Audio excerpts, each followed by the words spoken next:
BC కోటాపై ఢిల్లీలోనే తేల్చుకుంటామంటూ ఉన్నారు కాంగ్రెస్ నేతలు. రాష్ట్రపతిని కలుస్తాం ఆగస్టు 5th, 6th, 7th అక్కడ ఢిల్లీలో కూడా కార్యాచరణకు ప్లాన్ చేస్తూ క్యాబినెట్లో చర్చ జరిగింది సార్.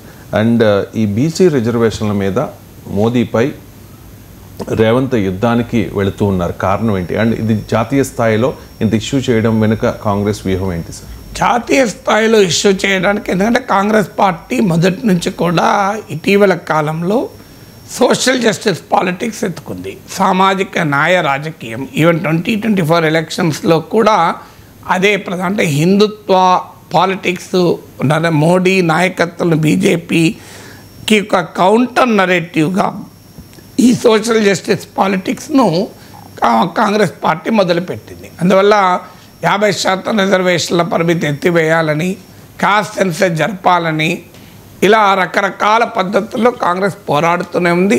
ఆ స్కీమ్లో వస్తుంది తెలంగాణలో 42% రిజర్వేషన్. ఆర్డినెన్స్ ఏమో గవర్నర్ దగ్గర ఉంది, బిల్లు ఏమో రాష్ట్రపతి దగ్గర ఉంది. మరి రేవంత్ రెడ్డి ఏం చేయాలి?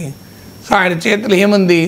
సో ఆ బిల్లు ఆర్డినెన్స్ గవర్నర్ దగ్గర ఉంది, బిల్లు రాష్ట్రపతి దగ్గర ఉంది. ఇటు బీజేపీ బీఆర్ఎస్లో ఫుట్బాల్ ఆడుతున్నాయి. ఏమైంది? ఎట్లా హామీ ఇచ్చావో అట్లానే అమలు చేయాలి, నువ్వు ఇది అంతా కావాలని గేమ్ ఆడుతున్నావు అని పొలిటికల్ అటాక్ చేస్తున్నారు. సో ఏం చేయాలి? మనం మార్గం లేదు కదా. సో అందుకే ఆ యుద్ధాన్ని ఢిల్లీ దాకా తీసుకెళ్ళి ఆ రకమైన ప్రెషర్ పెట్టడం వల్లనన్నా ఈ బిల్లుకు మోక్షం తెచ్చుకోవాలని.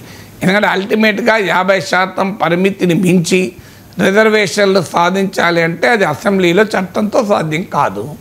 సో అది ఖచ్చితంగా పార్లమెంట్ చట్టమే చేయాలి. పార్లమెంట్ చట్టానికి మీకు కోర్టులో అనుమతించాలి. లేదంటే తెలంగాణ చట్టాన్ని 9th షెడ్యూల్లో పెట్టాలి. 9th షెడ్యూల్లో పెట్టినా సుప్రీంకోర్టు సమీక్షించవచ్చు అని గతంలో తీర్పు చెప్పింది. సమీక్షించిన రోజు ఉంటే ఉంటుంది, పోతే కనీసం 9th షెడ్యూల్లో ఎందుకు పెడతలేరని అడగదలుచుకున్నారు. అందువల్ల ఈ జాతీయ స్థాయిలో యుద్ధానికి కారణం తెలంగాణలో హైదరాబాద్లో చేసేది వెళ్ళేది దానికి.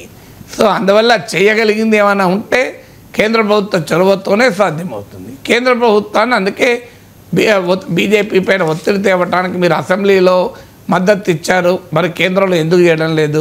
పార్లమెంట్లో బిల్లు పెట్టండి, కాంగ్రెస్ మద్దతు ఇస్తుంది అని రాహుల్ గాంధీని కూడా ఇన్వాల్వ్ చేసి ముప్పేట దాడికి మోడీ ప్రభుత్వం పైన రేవంత్ సిద్ధపడుతున్నాడు.